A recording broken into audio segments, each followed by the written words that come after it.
Welcome to the Sharpe Way Show. I'm so happy to have you all here. It's about 7:15 p.m. on the East Coast.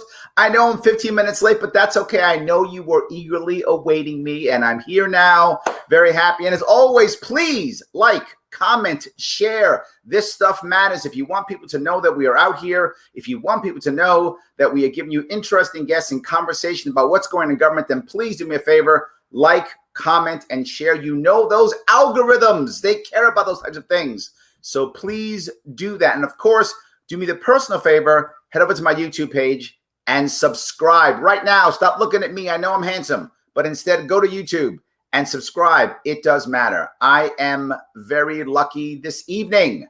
I have a very special Sharpe Way guest tonight, a man who is running for president of the United States under the Constitution Party banner, Leon Blankenship. How are you, sir? Doing fine, Larry. Thank you. I am glad you came aboard. For those who want more information on Don, please head over to donblankenship.com. Pretty simple. That's what it is. So I got to ask you, Don, this is, you're running with the Constitution Party. You are a coal guy. Constitution Party isn't known for bringing coal guys. I mean, you're a coal guy out of West Virginia. Tell me what's going on. You're a coal guy. Did they call you like the king of coal or something like that for a bit? Yeah, I think as far as the Constitution Party connection and the fact that they chose me and that I chose them has to do with the things that I've experienced as a coal guy and the things that the government does that are outside the Constitution, and my having been heavily involved in fighting government corruption.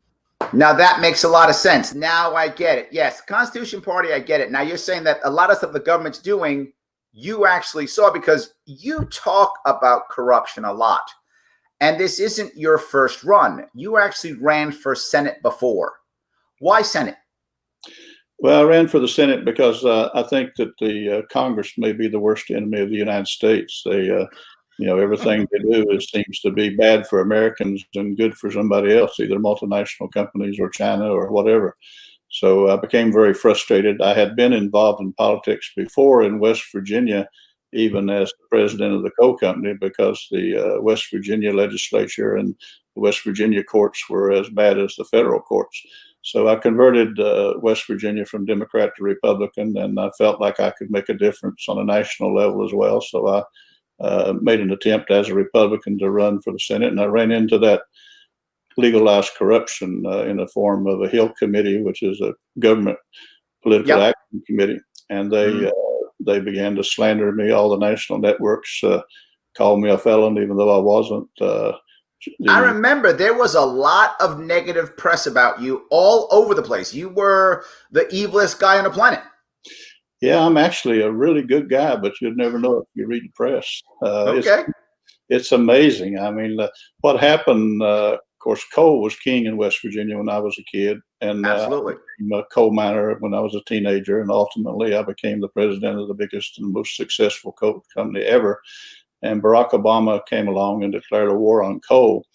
And I guess if your walking point for the coal industry and the federal government's president has declared war on coal, you end up getting shot at. So basically, they came in, began to write a lot of violations and making changes in the coal mines, which they didn't have the right to do. And one of the mines blew up. And first thing I knew, I was on trial, and I beat all the felony charges. And they sent me to prison for a misdemeanor, and then they defamed me. So I became an American political prisoner. Most Americans don't believe that can happen, but it did happen. Well, coal, without question, has been labeled as, the enemy of the world, the enemy of America. I think that's true. And I guess the war on coal was a relatively popular war. And you feel like you were the poster child, therefore you were the casualty in that war. Am I reading that correctly? Yeah, it's sort of interesting because coal became a casualty of that war, and as the leader of that industry, I became a casualty of that war. But what Barack Obama didn't get to observe, that those of us in West Virginia and those of us that have a little age on us observed, was coal was the most important fuel in the United States. It's what made the Industrial Revolution possible. It's what made the United States the most powerful country in the world. It was critical, and we were used to carrying coal in the house and putting it in our coal stove and cooking with coal. So coal was a way of life when I grew up. So I had a love for coal and coal miners and all things about coal. And Barack Obama, of course, coming from a different world, so to speak, and a different background, had a hatred for coal. And as technologies developed, solar panels or whatever, they believed they could get away from coal, which I don't think they are right about that, because it's cost the Americans a fortune. But anyway, the war on coal. You're talking about the war on coal from Obama, but when you ran for Senate, I mean, you were anti-Republican too. You were anti-Mitch McConnell more than I think anybody, the people running against Mitch. You were super anti-Mitch McConnell. And he's not like Barack Obama at all. Guy from Kentucky, not from a big city. Mitch is much more like you than he is like Obama. And I think you were at war with him too. What was Mitch fighting you, or were you fighting him, or was it a combo, fighting each other? It's quite a thought. I really hadn't thought that I'm more like McConnell than I am like Obama, but I'm not much like either one. Okay. Mitch McConnell and his cast of friends in the Senate made China great again instead of the United States, and I resent that.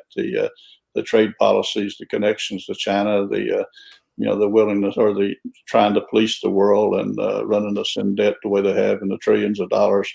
I don't care much more for McConnell's policies than I did for Obama's. Well, it's funny you said, because the way you talk again, you sound almost like Trump in the way you sound, in the Make America Great, and the idea of China's our enemy, Barack Obama's bad, the system is bad. You talk about the swamp often, but you're not pro-Trump. You're not a fan of Trump, are you? No, I think that if you go back to 2014 and your viewers have an opportunity to go to my websites and watch a documentary I did called Reg Session, that I had Trump's platform before Trump, because I recognized that working Americans had been abandoned by Congress and by the country.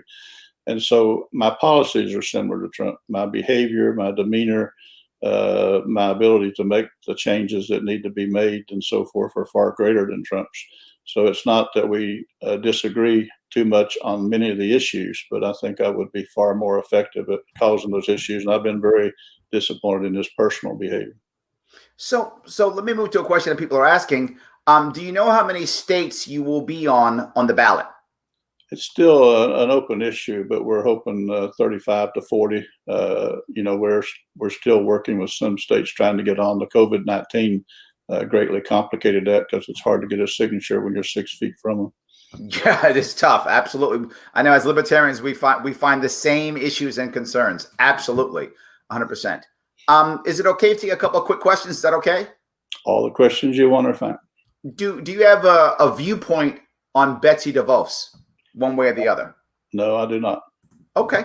Do you have a viewpoint on the Biden now? Kamala Harris is now his VP selection. Do you have an opinion on that? The only thing I would say about Biden is he's been in Congress about as long as McConnell and many of the others have, and that's what got us in this mess. So I don't believe that we should be voting for anyone that's had 40 years of opportunity to make America great again and instead made China great again. So as far as Kamala Harris, I think that she could be very divisive. I personally feel it's a bad choice because, white America, so to speak, is looking for something that's balanced. And I think many of us thought that he would choose someone less controversial. Okay. All right. I'll buy that. All right. So let me move on if I could. As I said, you have this thing you call the third way. You've decided that, I'm assuming because of your heavy push on corruption, that there's no way the Democrats, Republicans can fix this, right? Am I reading you right, that it has to be a third party? Well, the view of the Democratic Party and Republican Party is to make corruption legal, and therefore, if you make it legal, it's no longer corruption. So they believe in legalized corruption.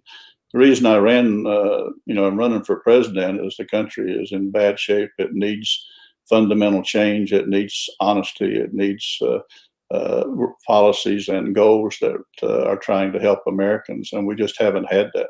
So the corruption is unbelievable. I mean, when you call something illegal, like illegal immigration, if it's in fact not going to be treated as illegal, then you're breaking down the rule of law, which is fundamental to having any society that's civil. So they're just on the wrong track. They've lost their way because they talk to each other so much, and they plant stories in the media, and then they see their stories on TV. So they've lost total contact with the American people. So you went to, the rule of law, right? So let me ask you about that. I know you are a big law and order guy. Let me move to the COVID response. I mean, the COVID response was, your Constitution Party. Do you feel that the COVID response was constitutional? Does the government have the right to tell people you can't go to work if it's for security of someone's life? Is that appropriate? Can the government force you to wear a mask? Where do you stand, and where do you draw the line, or do you draw the line? Well, I think that the response to COVID-19 has both been insane and unconstitutional. Looking at the sanity or the way that they approached it, I'm not sure the date. I believe it was 1925. We had the tuberculosis outbreak nearly 100 years ago, and we were able to quarantine 625,000 patients. We didn't try to quarantine the other, at that time, probably 100 and some million Americans. But in this case, even when we had 100,000 or 200,000 Americans with COVID-19, we began to try to quarantine 320 million people. So it was totally backwards, and it's been unbelievable to watch the ignorance of COVID-19. We're now paying hospitals to find COVID cases. So, and then we act surprised that they're finding a lot of COVID cases. But it's pure insanity. I could go on forever about the insanity. On the constitutional side, I think you can ask Americans to do certain things, and you can do so in a manner that they will most likely comply. But when they see that you're misleading them on so many of the issues, you tell them not to wear a mask, and you tell them to wear a mask, then you tell them they need to be 6 feet apart, and then they can't be in groups of 50, but they can write, but they can't go to church, and that liquor stores are essential, but having family weddings is not essential. So it's just remarkable how ignorant it has been, as well as how unconstitutional it has been.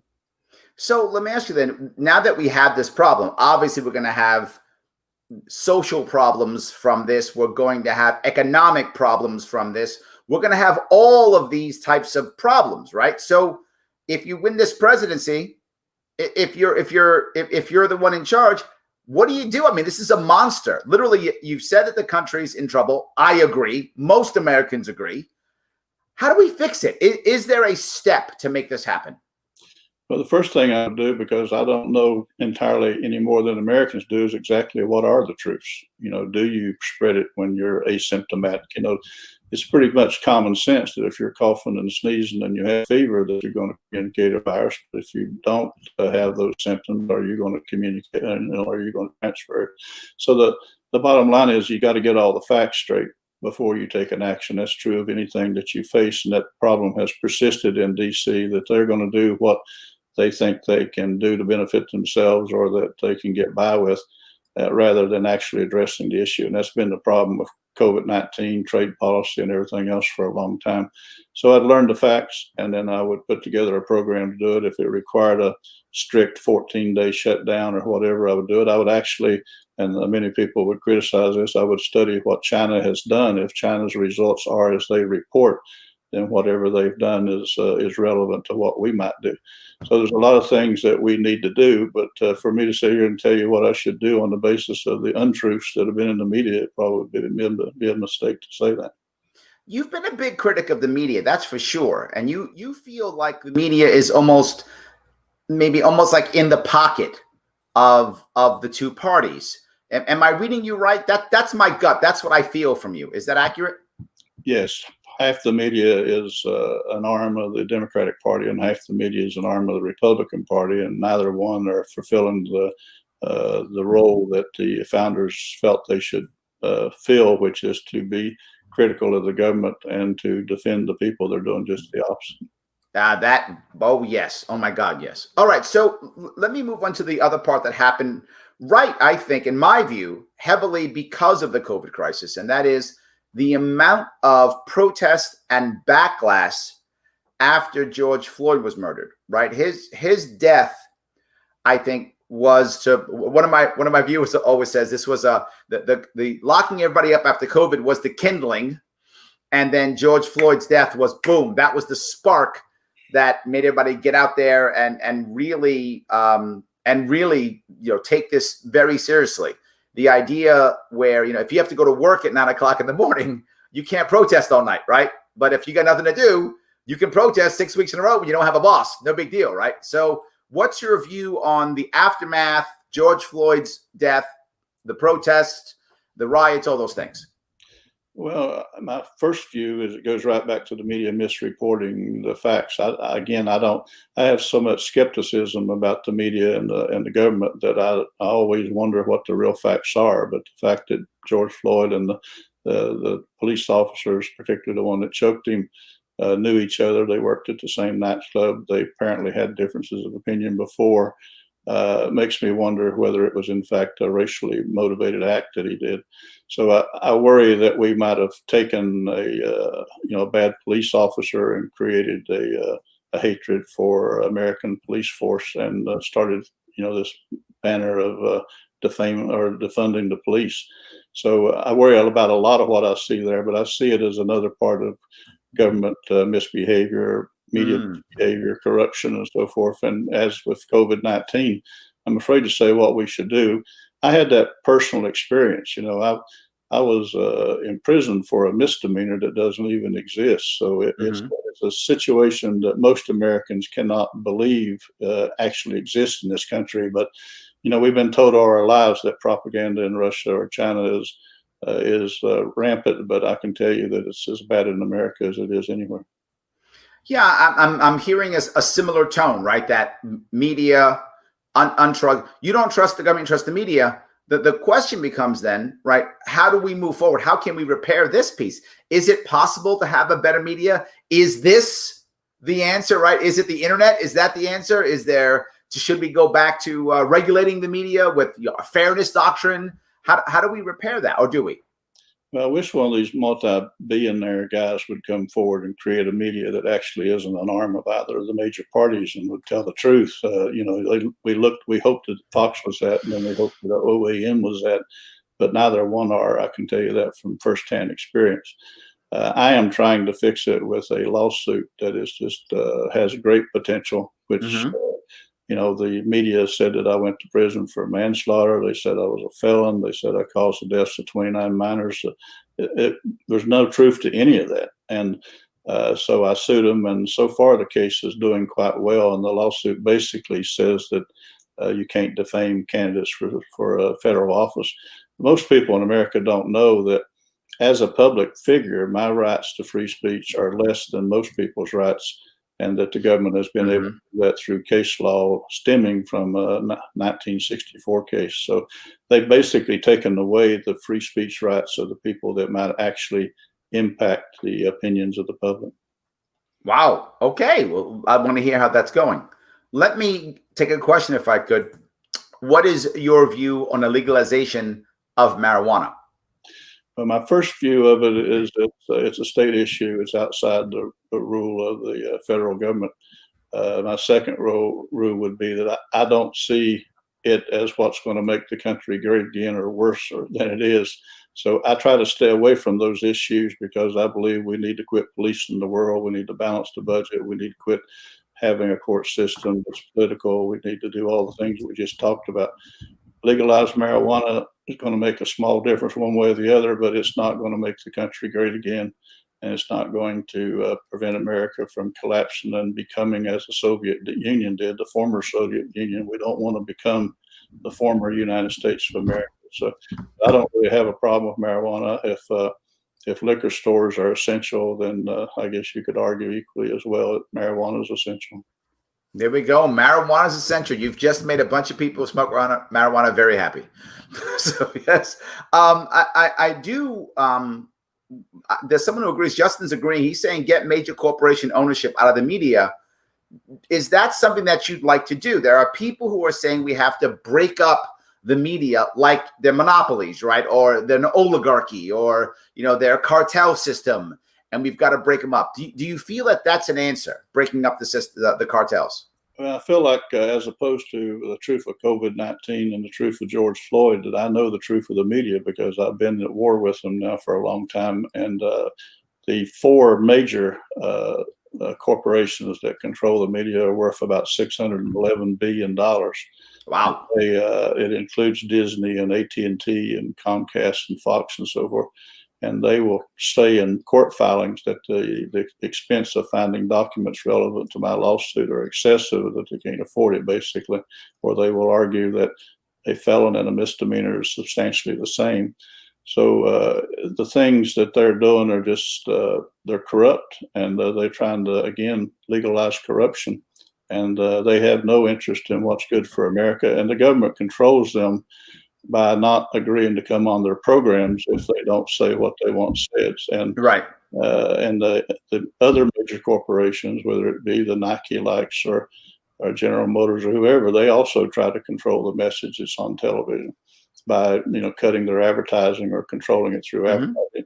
Even states will do that. I'm personally aware of states that will say to a network, "We didn't like your story last night, so we're not going to advertise for tourism or for casinos on your network anymore." In fact, I've been on programs where the television stations got calls after I was on them that said, "If you have Don Blankenship on there again, we're not going to allow any state advertising on your network." Wow. So there's plenty of ways. So my comments about corruption are detailed. I can give you tremendous detail about corruption. It's not. No, I get it. So speaking of that, it makes me feel like you would want to have a better environment for whistleblowers. So I have a question saying, would you be willing to pardon someone like Julian Assange and get people, out of prison who have been whistleblowing for the government? Is that where your platform goes to? Do you go that far?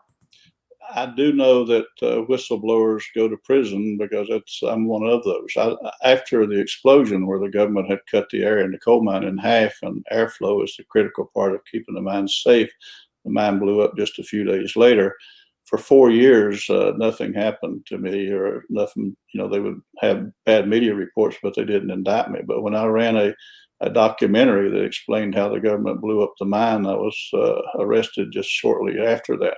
So I know firsthand, again, it's not a theory with me. It's not something I read or heard. It's something I experienced. And that's the reason I think I would make the best U.S. president. I came into a poor home when I was born, single mom. I've been to the top of the ladder, so to speak, at the White House for private dinners. I've been on the board of the U.S. Chamber, the board of the largest construction company in the world. I ran the most successful coal company in the history of the coal industry. And yet I've experienced all this corruption, so it makes me, if you will, uniquely qualified to correct it. Well, it's funny, and you talk about corruption and debt, and those two I think often go hand in hand, right? If we're able to deal with the debt and not going out of business and not policing the war that you talk about, what about our biggest expenses, right? Which are obviously Medicaid, Medicare, Social Security. Do you have a view on Social Security? Someone asked me what about Social Security? Do you have a view on Social Security? I have a view that the people who have paid into Social Security all the years are entitled to it, probably more than any other benefit that Americans receive from the government. The answer to the question, though, is you got to balance the budget eventually, or at least you got to get in a position where you're cutting into the debt. It's not hard to do. The way a business would do it would not be quite the way Warren Buffett says to do it. Warren Buffett says you pass the law that if they don't balance the budget, they can't run for re-election. But you're not going to be able to pass a law that says that. But you could pass a law that you could pass a law that says if you pass a balanced budget, we'll give all of you $10 million. That's what a corporation would do. They would incentivize them to balance the budget. They would incentivize them to place themselves under the same laws that most Americans are under. They would do away with if you have a sexual harassment case of a senator, that they hide the facts and American taxpayers pay the cost. All that stuff would end because you would incentivize them to make sure it ended. And it's not hard to do. It's what corporations do every day. But so if I read you right, tell me if I didn't. What you're saying is if you paid into Social Security, you should get it. But if you didn't pay into Social Security, not so much. But I think that there's always a difference between people that paid for something and they're entitled to it and the ones that didn't. But I think that elderly people, disabled people have to be taken care of. And this government can easily do that if they quit trying to police the world and do all the other things they've done. You know, what we've been into is just bad economics. Your tax base comes from growing or mining something and then turning it into a product. Yep. You may mine iron ore, you may mine coal, you may cut trees, but you're going to turn the trees into furniture. You're going to turn the steel into cars, and you're going to turn the coal power into electricity. When you begin to export coal and import cars, or you begin to export trees and import furniture, then you've given that entire tax creating sequence of events, the conversion of the commodity into the finished product, all those jobs and all the taxes that would be placed on those jobs and all the good things that come from creating wealth from those jobs is transferred to another country. So you get the car back, but we've destroyed the country intentionally, most of it to help the wealthy and the multinational corporations. But hold on. But isn't there an issue where, right, you kind of end the mining or the manufacturing side, but you move into, say, the services side, right? So we may not be the ones who make the car, I'm making that up, right? Or make the furniture, but we're the ones who, say, market the furniture, or we're the ones who design the furniture, or we do the service aspect of that chain. Do you feel that's not the right answer? Well, I feel that it's just illogical. It says basically that you should have a service industry rather than a manufacturing industry, when in fact you should have both a manufacturing industry and a service industry. We can provide the same service for goods manufactured in America by American workers that we can provide to, if you will, provide services for products that are manufactured in China. You know, the truth is that if you go all back to the days of slavery, and today with illegal immigration and producing our products in China, there are corporate business people or entrepreneurial type people that are accessing unpaid and unregulated labor. And all three of those policies, the slavery of the 1800s and the illegal immigration and Chinese policy, trade policies today, are so that corporations can make huge amounts of money without having to manage their business. And I opposed that when I was on the U.S. Chamber of Commerce board. I've opposed it all my life because I've been on both ends and I understand how it works. So you're basically saying, if I get you right, you're saying that from the times of slavery all the way until now, mega corporations have just been trying to find the absolute cheapest, freest labor, and they don't care where it is, whether it's importing slaves from Africa or whether it's Chinese people working in prison camps. The corporations don't care. Am I reading that right? Yeah, you're reading it very well. And it's true also, like even the New York Stock Exchange, because they now can blame China for the virus and they're trying to act like, including President Trump, that, we now know that China's a bad player, so we're going to do all these things to them, like take TikTok out or require that they comply with New York Stock Exchange accounting rules. They're doing that in reaction to try to convince the public that China is a bad person or a bad country. But the truth is, they've known that for years. The ideal that you're going to be able to list your Chinese company as an American company when you have no American workers, pay no American taxes, and comply with no American environmental or human rights laws is insanity. And I've been advocating for a long time that the annual reports and the quarterly reports of these companies should require that they report not how much tax they paid, but what country they paid it to, not how much capital they spent, but where they spent the capital. Okay. So it's a whole different thing. It's the concept of being able to hide your corruption or legalize your corruption. You're right back to the same point. I feel like you're at a point where you don't even blame China. You blame our government. You don't even blame. You're like, China's bad, but so what? It's our government that's facilitating it. Is that what I'm hearing? Yeah, my soundbite is that we just talked about the politicians in the media won't tell us the truth. For the politicians in the media to claim that they're surprised that China didn't tell us the truth is hypocrisy. I mean, we can't even get the truth out of our own government. The idea that we should expect the truth or depend on the truth come out of a Chinese communist government is just and again, it's insanity and corruption. They know that China's going to do what's best for China, and the problem is that we've not been doing what's best for America. So I want to ask you a couple of questions about the Constitution Party platform. There are a bunch of people who are watching who are now looking up on the platform. And I know not every candidate follows the platform. I don't know if you do or not. So if you do, please let me know. They're asking about the party platform that says the Constitution Party wants to ban pornography. Is that part of your platform? I didn't see that when I was looking up your platform. I didn't see that. It goes back to what I said about marijuana. I don't think that whether we ban or don't ban pornography is going to keep us from going broke or stop us from policing the world and engaging ourselves in war after war after war.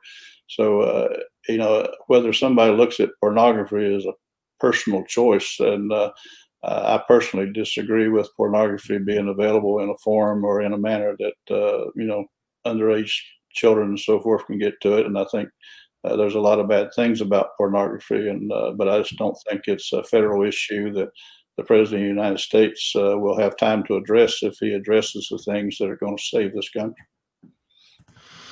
Okay. So let me move on to the piece you've been talking about here, which is policing the world. This has been our go-to for 70 years or so, maybe more. I'm just pulling that number out, something like that, where we have been literally policing the world. Every place we've got a military, someplace, all the time.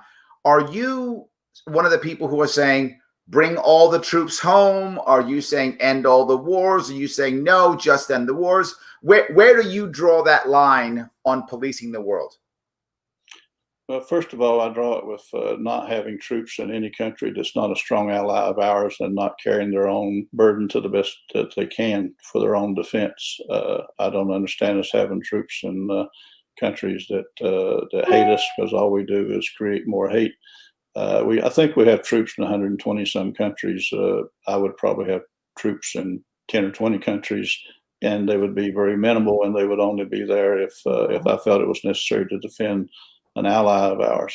So the policing of the world, I mean, if you go watch my documentary Reg Session, which is a play off the word of recession and regulation, where we're in a permanent decline, not a cyclical decline of recession. We're in a permanent decline because we regulated ourselves out of business while moving our corporations to other countries.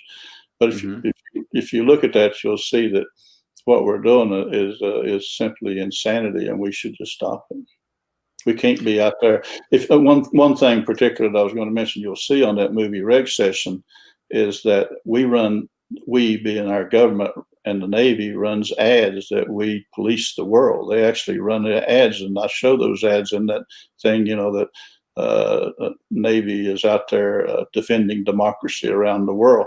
We don't need to defend democracy around the world. We need to defend the United States of America. Got it. Do you have a view on the current wars in Afghanistan, Iraq, Syria? Yeah, I said about that in a debate on Fox News during my Senate campaign, that same thing I say about COVID-19. The other things, I really don't know exactly what the facts are over there, because you can't believe anything you see on television. But generally speaking, if I were president, when I went to war, it would be a war. It would not be a game.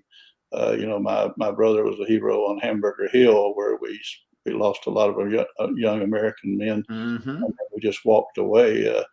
Those types of wars are not something I have any interest in. If I was going to go to war, the other side would know they were at war. They wouldn't think it was a game where if they put a bounty on your people's head that was okay. It would be a very serious matter. Do you have a stance on the Second Amendment? Are you a strong Second Amendment supporter, not a strong Second Amendment supporter?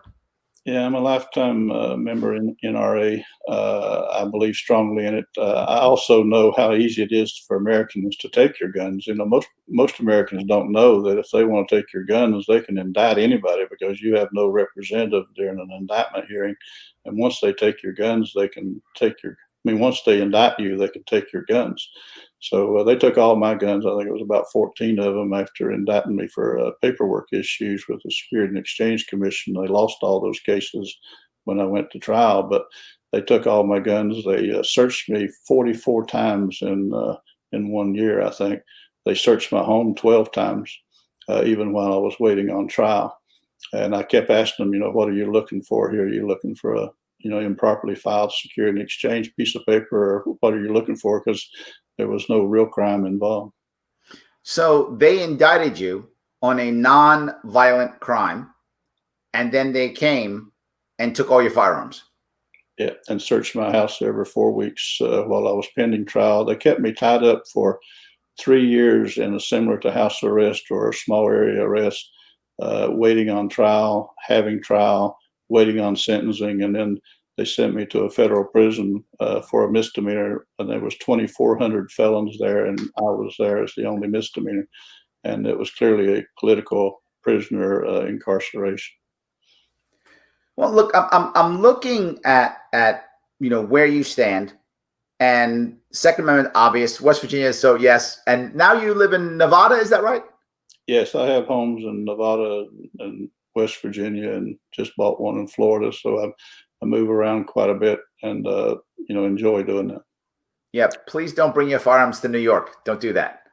Don't do that. We are not pro Second Amendment in my state at all. Please come visit my city when COVID's done. It's a beautiful, wonderful, amazing city to visit. Please come visit when Broadway opens up, and whenever all this stuff opens up, please come visit. But don't bring your guns, whatever you do. Say again, I'm sorry? I said I used to come to New York pretty often, because I was on several corporate boards, and we would come up there to both raise money and meet with business executives. So spent quite a bit of time in New York. Yes, it's a great place to visit. Absolutely. Just don't bring your gun. All right. So, but let me then move to a bit more what you talk about. You talk about the idea of equality. Tell me what that means in your view. That's a generic term. That's part of your third way, right? You think that there's no way of making Democrats, Republicans, fix this. I happen to agree. What does equality mean? Like, how do you make that work in the environment that we have now? Well, I think it's the environment that we have now that necessitates that we do it, because you can't give one race or one state or one element of society a privilege without having violated another person or another race's rights or discriminated against them. We're in a situation where we've made laws that violate the Constitution because they violate the equal rights laws.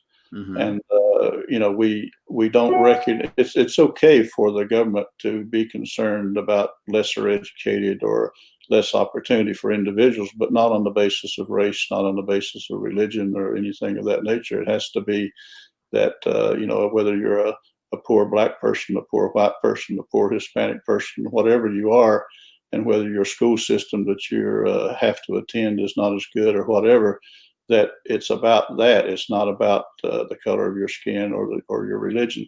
And we've created that, and that has allowed the media and others to exploit that and cause division among us. What we know, if you look at the rest of the world, is if you have divisiveness that's caused by cultural differences, religious differences, skin color differences, normally the government fails. In fact, when we invaded Iraq, it was said that because they had 3 distinctive religions that we would never be able to operate Iraq, or they'd never be able to have a single government. They needed to be 3 different countries. If we recognize that's true in Iraq, then we have to recognize that it could be true here, and we might end up being the former United States of America.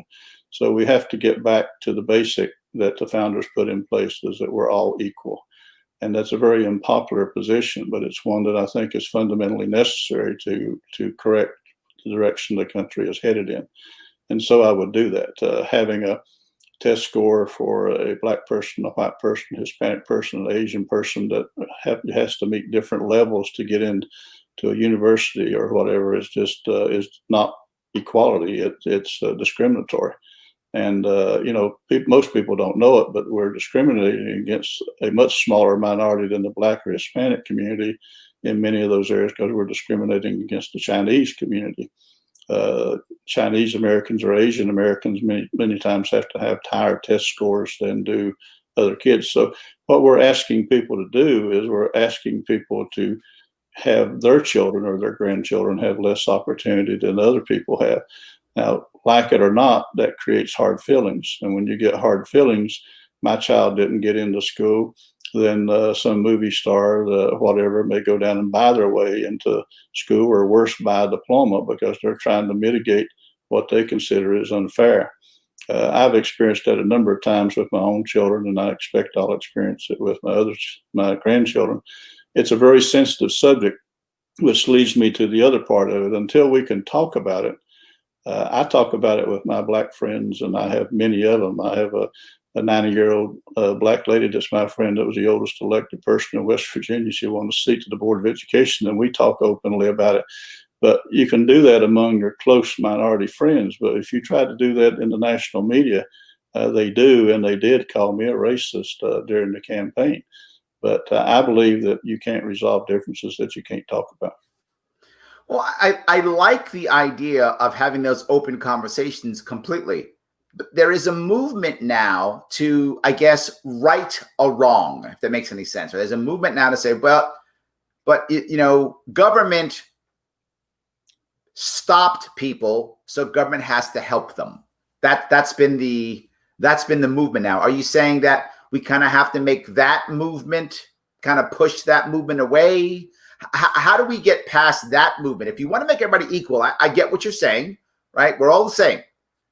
But how do we get past the fact that we weren't the same, right? And whether this is about race or whether it's about ethnic background, gender, whatever it may be about, how do we get past the fact that we weren't equal? How do we do that?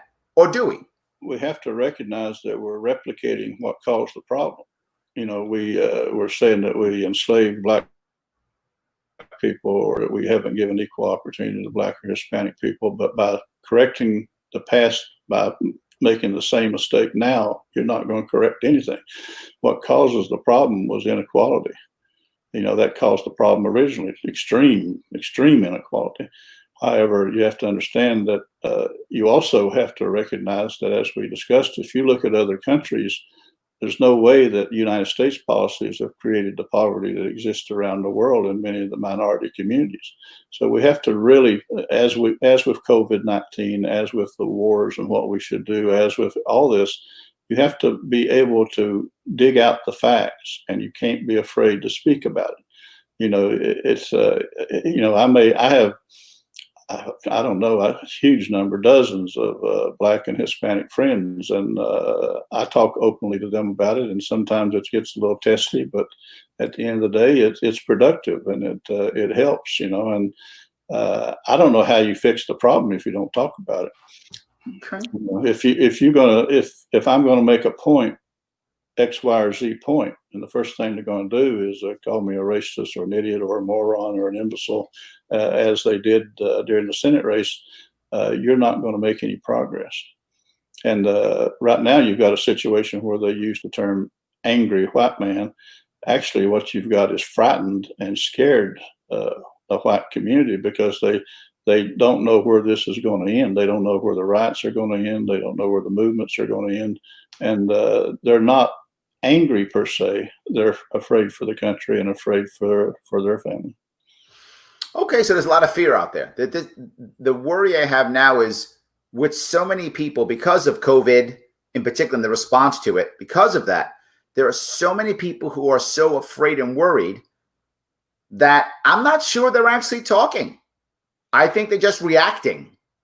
Yeah, there's not much talk, but I will say something here again, in the spirit of being able to talk about facts as you see them. When I was in prison, I found it interesting that they segregate, for television and many other purposes, the black, Hispanic, white, Asian, islands, all these different things, because people tend to have different programs. They prefer the TV room. They tend to have, different preferences. They tend to get along better. And so it doesn't mean you should do that. It doesn't mean you should segregate society, but we have to begin to recognize that family members like to be with their own family members. People that are going to church like to go to church. If they're Baptist, with Baptists, or if they're Muslims, with Muslims. When you ignore that fact, you start down a path of logic that is illogical.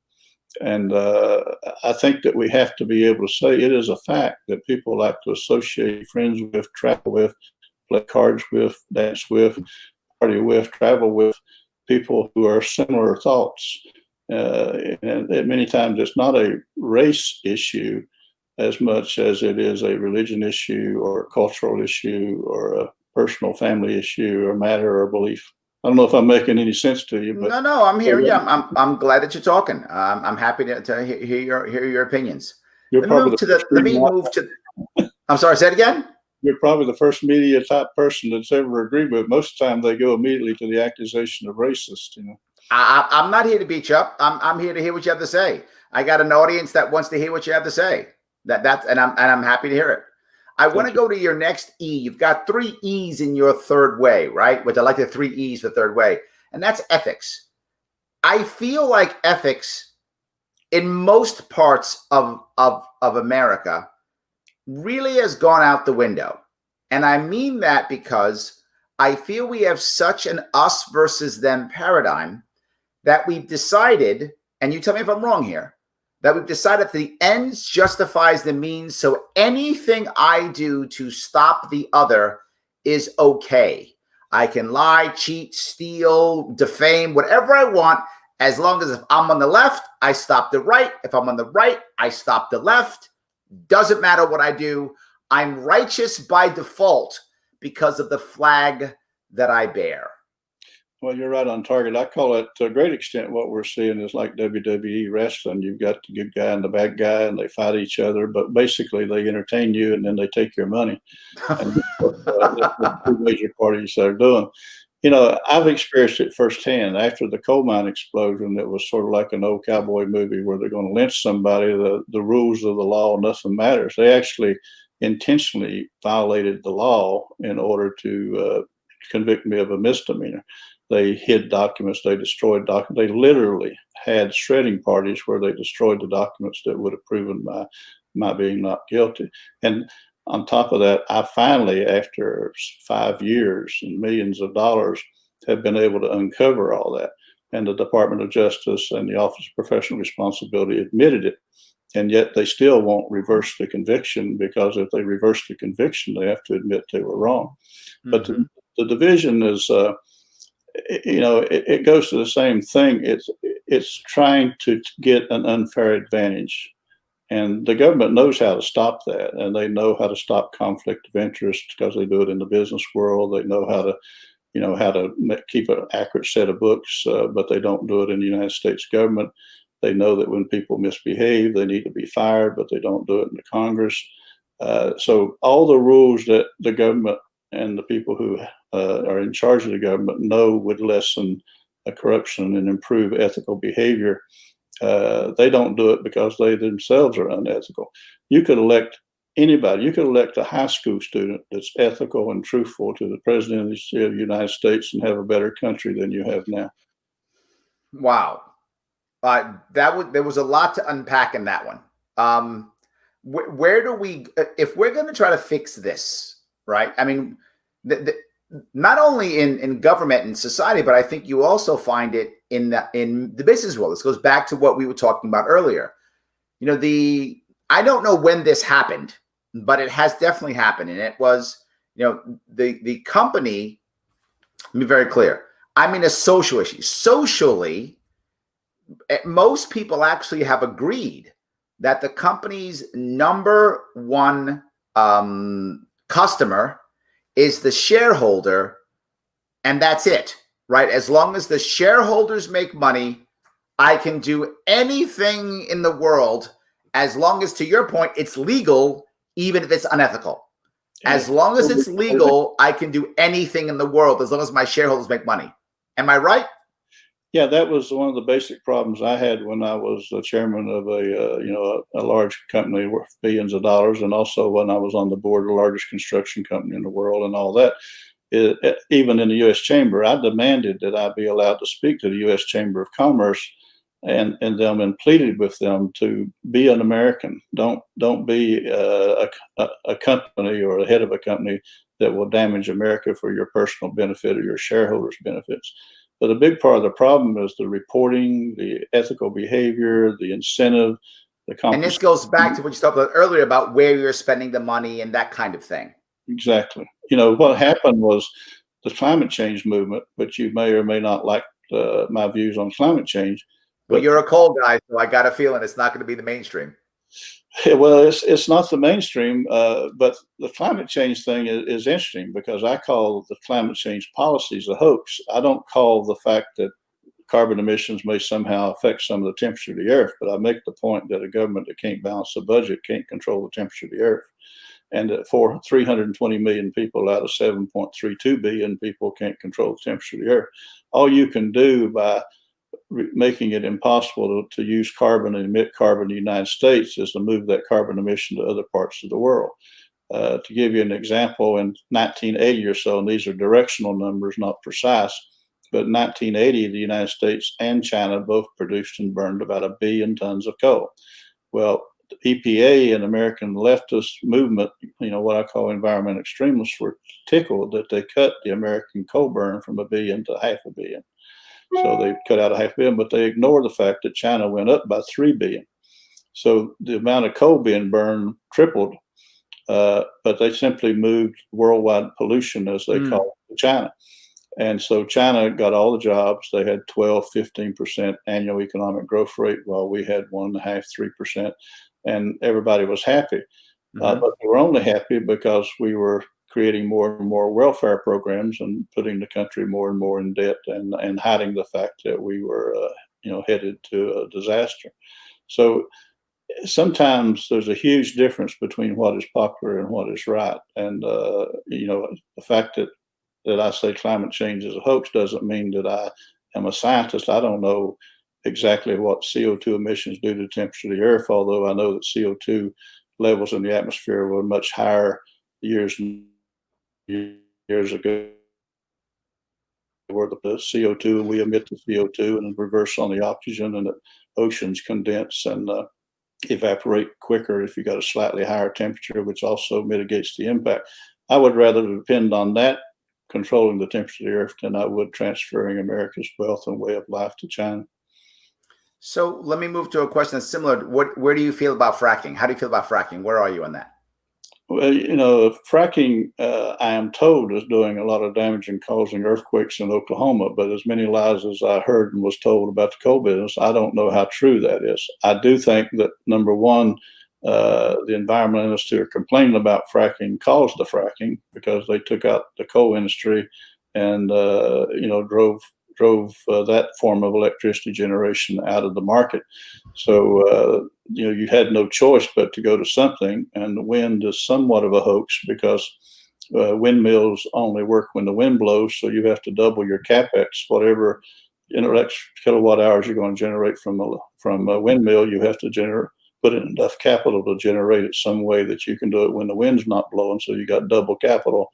And also, winds are destroying the bird community. I mean, it was amazing in West Virginia, sort of a story about that. They were shutting down West Virginia coal mines because they claimed that the endangered Indiana bat was being destroyed by coal mining, disturbing the trees. And yet they put up windmills in the place of coal, and they had to carry the bats away by the truckload every morning, but that was okay. And that's the type of dishonesty that I saw in the environmental movement. Wow. That told me it wasn't, the way I describe the environmental movement, it's big business. It's not a big cause. It's as big a business as these other businesses, and they're more than happy to use big business to equalize the world economically and take American wealth and spread it around the world. And that's not right. It's deceptive and misleading American. Well, this goes right into your third E, that you call exactness. The idea that we can't trust what the media and the government's saying. Well, you definitely can't trust what they're saying. They're in a business. The environmentalists are in a business. The big corporations are transferring jobs to other countries because they're in a business, and the media's in a business, and they will do whatever will create viewers.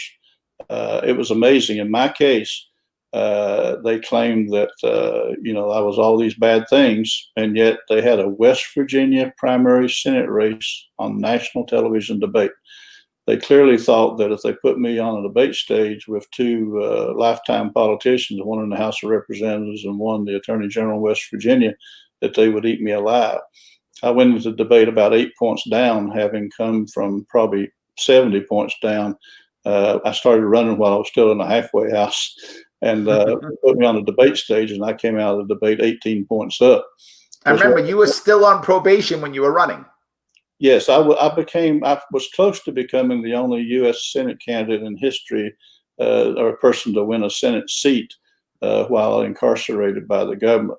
There's only been one other person that ever won the seat in the House, and it was a guy named, I believe, Matthew Lyon in 1802, and he was in prison for criticizing President Adams for trying to reestablish trade relations with England versus France because France had been helpful during the war, and he was critical of it, and they put him in prison on the basis of the Sedition Act.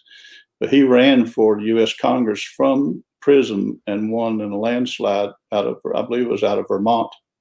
And I was on doing the same thing. And my point about that is it highlights and epitomizes the difference between the message that the media will deliver about a candidate versus what the public will see when they're hearing the candidate himself. I mean, I was actually standing up there making fun of the fact that these guys were trying to explain why we're in Syria. When they got to me, I said, I don't have any idea why we're in Syria, so I can't tell you anything about that. So what the public saw was honesty as opposed to trying to embellish what. Yes. All right. So let me move, if I could, to a couple of questions that viewers are coming up with. One of them is, what is your stance on abortion? I know the Constitution Party is pro-life. It's a pro-life party. Do you consider yourself pro-life?